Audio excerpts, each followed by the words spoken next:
Good morning. Today is January 7th, and I'm Pastor Delisa. And I'm Elder Sadu.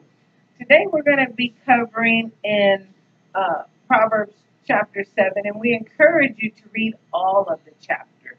We want you to know that there is so much wisdom in Proverbs, and we thank you for sharing this time with us. We hope that you have been being blessed as we have been sharing Proverbs throughout the month.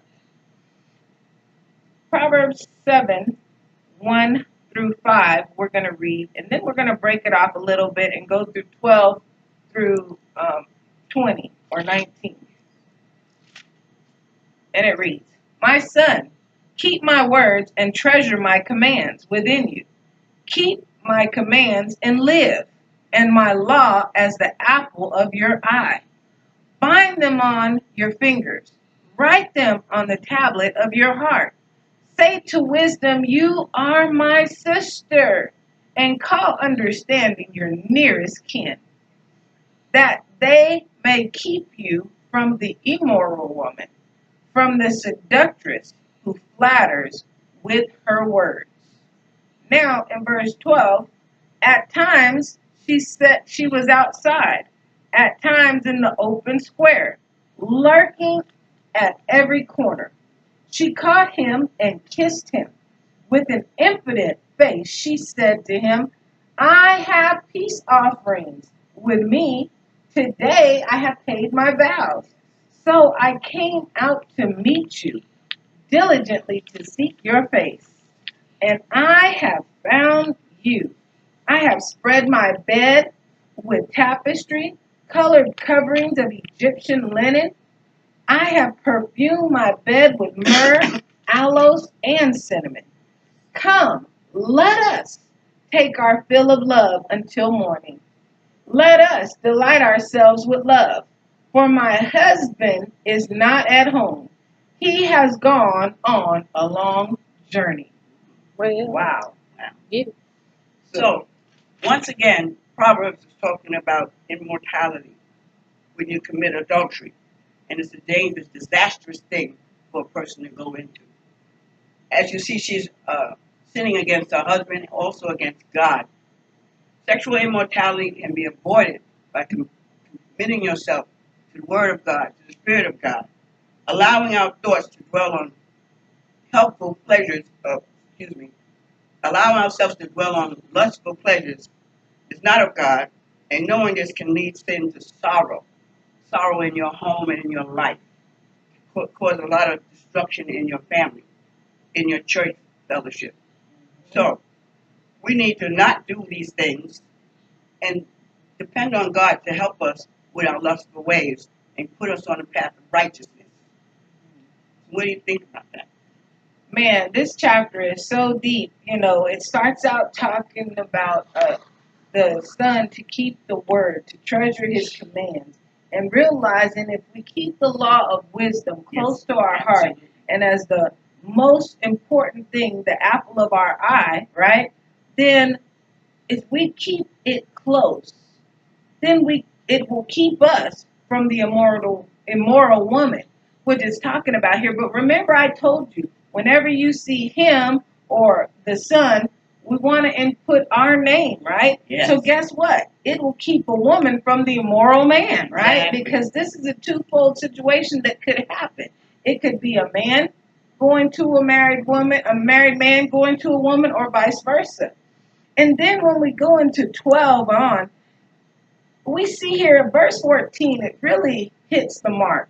It says, I have peace offering with me, and today I have paid my vows. So now I come out to meet you, diligently seek you. That means that is a woman, not only is she married, but she went to church. Yeah. She went and paid and gave God some time. But in giving God some time, she said, all right, I did that. Now let me go live my life. Like God was not going to see. Or because she paid her tithes, her vows, then she's automatically exempt to be able to do whatever it is that she wants to do here. And we know clearly that adultery is a sin against God, and he's not pleased. But it was not even that the woman was a Christian. She was just doing her duty, her moral obligation by going to church. It's so sad. How many people are out in the world doing that today? Just like that woman.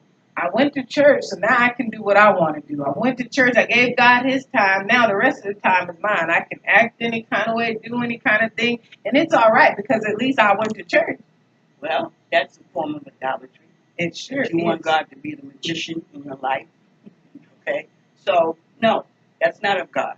And people should pray to take that lust from out of their face. Right. Very good. And it's so, and then guess what? She said, come lay with me till morning, right? Let us delight ourselves with love. But not only that, she said, because her husband ain't at home. He at work. He going to be gone for a time. So you know, he on a long journey. Think about that now.